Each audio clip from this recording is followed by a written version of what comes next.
Aujourd'hui, je vais vous montrer comment décompresser avec le logiciel WinRAR.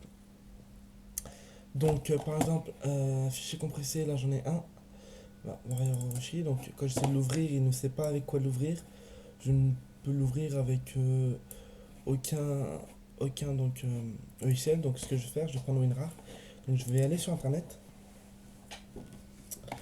Voilà, je vais taper WinRAR comme ceci. Hop là. Donc, je vous conseille de le télécharger sur Clubic, parce que le temps de téléchargement est relativement... Oui, il est plus rapide, il est pas mal quand même.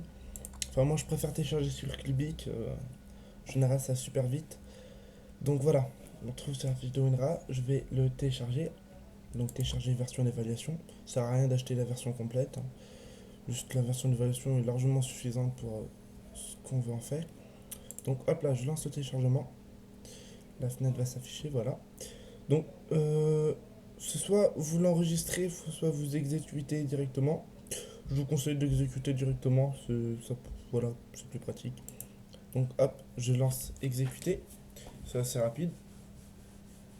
Voilà, exécuter, je suis sous Vista, faut autoriser. Voilà, autoriser. Hop là, je clique sur installer. Hop, c'est super rapide. Appuie sur OK, terminé. Et voilà, WinRAR est installé. C'est super rapide. Donc, une fenêtre s'affiche, vous n'avez pas besoin, vous pouvez la fermer. Hop là.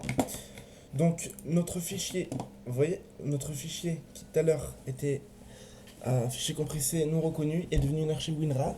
Une archive WinRAR, donc avec l'icône de WinRAR et donc ces trois livres. Donc WinRAR, voilà, WinRAR, c'est avec ces trois livres-là.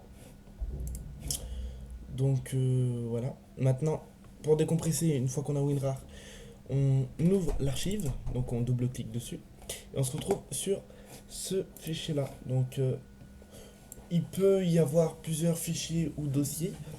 Là, on se retrouve qu'avec seulement un fichier. Donc, ce que je vais faire, c'est que je vais cliquer dessus. Voilà, je vais cliquer sur l'archive que je veux décompresser. Si éventuellement il y aurait plusieurs dossiers, j'aurais tout sélectionné. Et ensuite, enfin, vous sélectionnez ce que vous voulez.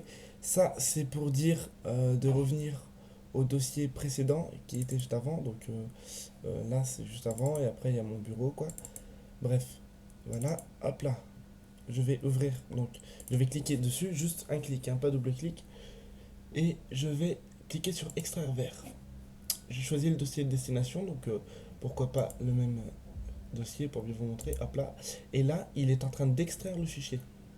Donc la barre du bas sert à montrer le total de fichiers traités. C'est sur cette barre là qu'il faut se baser pour voir si l'archive est fini ou pas. C'est juste un détail pour ceux qui veulent savoir. Et celle du haut correspond au fichier qui est en train d'être traité. S'il y a deux fichiers par exemple, on verra d'abord la barre de téléchargement du premier fichier, ensuite du deuxième, et celui-là en fonction du pourcentage fait. Bon là, comme il n'y a qu'un fichier, les deux correspondent à la même barre. Donc, voilà, petite parenthèse. Donc voilà, le fichier est extrait, on peut fermer, hop. Et là, voilà, on se retrouve avec le fichier donc décompressé de WinRAR qui est donc utilisable. Ça peut être n'importe quoi, une musique, une vidéo, un fichier texte, ici un fichier CSO. Ça dépend, c'est utilisable, c'est super pratique. Je ferai peut-être une autre vidéo, enfin je crois qu'il y en a assez, je crois qu'il doit y en avoir. Comment compresser avec WinRAR, donc comment passer de ça à ça.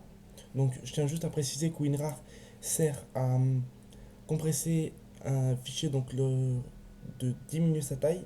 Bien sûr le fichier est inutilisable dans l'état, mais il permet de réduire sa taille. Bon là, ça n'a pas réduit tellement, mais bon, ça fait déjà ça de gagner, si vous voyez. 476 MO, et le fichier compressé en fait un peu moins, 433. Mais là, la compression a été de une trentaine de mégas, à peu près, a priori, ouais, peut-être un peu plus, ouais, 43. Mais ça peut aller au-delà, on peut gagner jusqu'à 100 mégas de mémoire. En fait, ça dépend vraiment de la taille du fichier. Plus le fichier est énorme, plus on gagne en place. Donc voilà, voilà. Merci.